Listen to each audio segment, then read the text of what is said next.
Hello everyone, my name is Dominic Potts and I will be presenting our pictorial TangibleTouch, a toolkit for designing surface-based gestures for tangible interfaces. This work was done in collaboration with my colleagues Martinas Dabravalskis at Lancaster University and Stephen Huben of Eindhoven University of Technology. Tangible user interfaces are commonly adopted interaction devices for their innate affordances, manipulability, and mechanisms for rich input and output.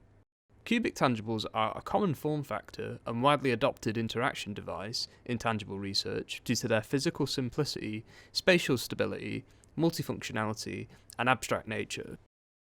A common means of interacting with tangibles is via physical manipulation and gesturing upon the object.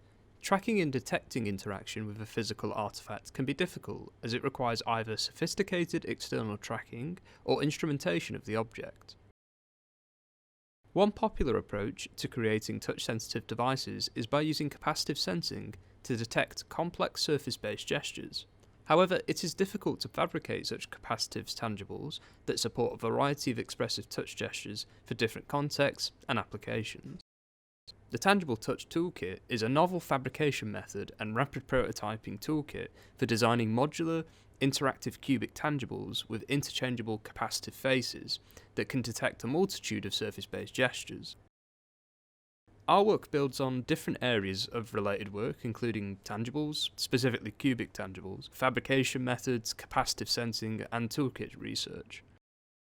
TangibleTouch provides the following: a modular and extendable hardware platform enabling the rapid fabrication of cubic tangibles, capable of detecting different surface-based gestures, a Unity integrated user interface that supports the configuration and mapping of capacitive faces on a given cube, and a runtime system to train surface-based gestures and detect them in real time.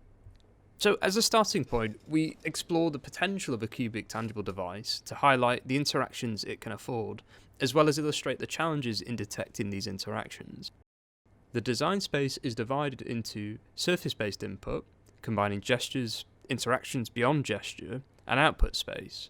When considering not only a cubic tangible but physical objects in general, we can think of a range of basic touch gestures that can be performed on the object. For cubes, due to their graspability, these gestures can be performed in hand or while the cube is at rest. In this way, common tangible user interface metaphors can be mimicked, such as swipes to represent sliders, taps as buttons, paths as dials, and pinch gestures as familiar touchpad input. Furthermore, cubes can be multiplexers for interaction by virtue of their form factor, with each face able to be configured as a separate area for input. As such, a cube can support simultaneous surface gestures on any face. A cube's affordance can be leveraged differently based on the interaction context and the output space. For example, a cube's dimensionality, manipulability, and ability to be a pedestal for output make them ideal candidates for use in collaborative mixed reality, having the ability to be freely passed from one user to another or even placed in the environment. Cubes are also suited in output spaces that leverage physical surfaces, such as desktops or interactive surfaces. Despite the potential for interaction here, supporting a wide array of surface-based gestures without adorning the user or using external tracking is complex to fabricate and often lacks scalability. Moreover, gesture recognition using capacitive sensing is also non-trivial and requires different sensing configurations depending on the surface gesture being detected. To address this, we developed the TangibleTouch toolkit. First, let's talk about the design of the capacitive faces. We started with 5 general interactions that we wanted to detect, using the lowest number of touch-sensitive areas: tap, swipe, pinch, path, and hover. When designing an initial set of cube faces, we aim to keep the complexity low in terms of the number of discrete touch areas, and instead rely on the multiplex nature of a cube, so certain faces for certain interactions. While the toolkit can support more complex face designs, we focus on 10 simple faces with differing quantities and configurations of touch-sensitive areas. As such, different face designs can support different surface gestures. Let's look at an example. This face supports a tap but not a swipe, as opposed to this one which supports a tap and a swipe, but requires double the amount of touch areas. For detecting a swipe, in practice, sensor 0 is triggered at the start of a swipe and sensor 1 at the end, and vice versa for different swipe directions. Generally, more touch areas are required if more surface gestures are to be detected on a single face. Now let's talk about the hardware platform for TangibleTouch. The fabrication process consists of three components. First, non-conductive face bases, which can be printed with generic PLA or ABS, and second, conductive face components printed with conductive PLA or ABS. We explicitly designed the face parts to be printed separately to make fabrication more viable for single extrusion printers, which are generally more accessible opposed to dual extrusion printers. We recommend fabricating a cube with ABS, as acetone can be used to adhere the conductive face components to the non-conductive base. PLA also works, but capacitance can vary depending on the adhesive products used.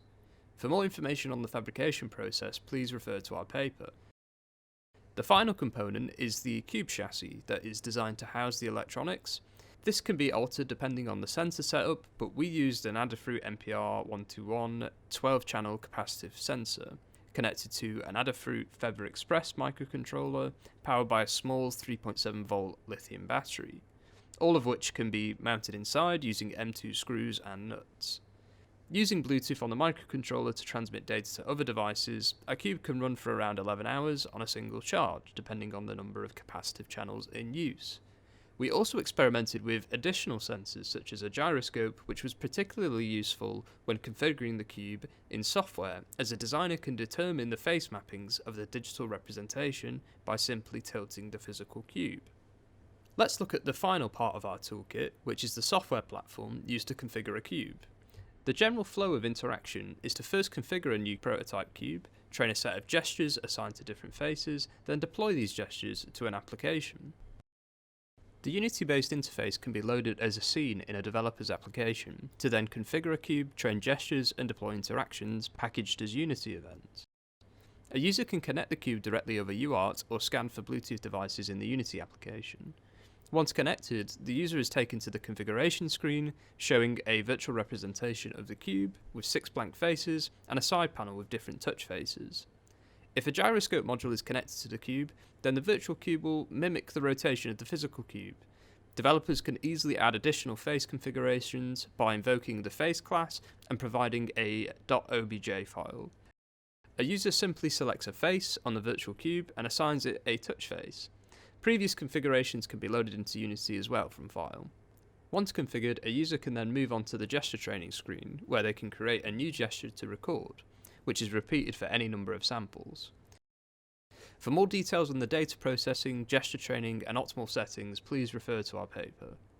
Once any number of gestures are recorded, the gesture detection model can be trained by selecting Train Model, and then gestures can be deployed by selecting Start Detection, which is shown in this slider example. Through our testing, described in the paper, detection accuracy ranged from 85 to 100%. You can find the TangibleTouch toolkit online here. We employ a popular toolkit evaluation strategy, demonstration, using 3 exemplar applications developed in Unity and then deployed across 3 different output spaces, including mixed reality, desktop, and public displays. These applications are a model inspector,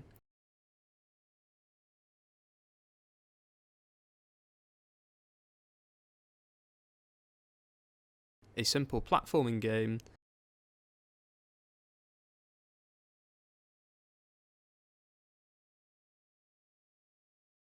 and a media controller.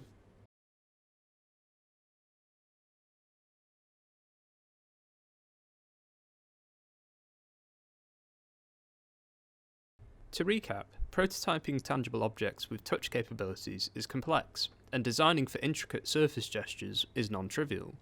Our toolkit, TangibleTouch, addresses these challenges by providing an extendable modular hardware and software platform, enabling the design of bespoke touch-sensitive tangibles. There is a clear avenue for future work building on the elements of TangibleTouch. More face designs can be explored in terms of capacitive sensor configurations, but also in terms of face surface texture, form, and colour. By using the same modularity principles, there is potential to not only design and explore further surface gestures, but also explore haptic experiences. Additionally, our work only scratches the surface in exploring cube affordance for tangible interaction. Thank you for your attention, and I'm happy to answer any questions.